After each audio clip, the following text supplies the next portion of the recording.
Imagine a future where technology allows humans to live forever. In your view, would this be a blessing or a curse for humanity, and why?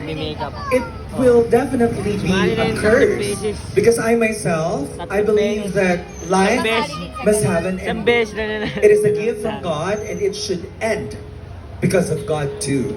So I think it is not possible for us to continue living for as long as there's technology. Technology was created by human being.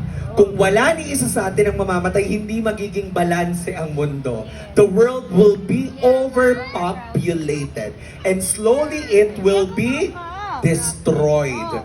It is the blessing that God has given us. Life and death itself.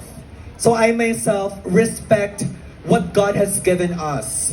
Now, it is about time for us to continue and enjoy our lives for as long as we are living.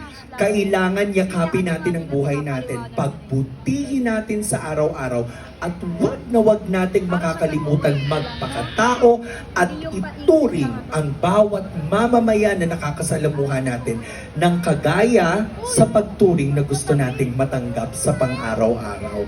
Again, it will always be a curse to live forever because everything has a reason and even death has its beautiful reason. Thank you and good evening. Thank you so much, Yuki. Ito.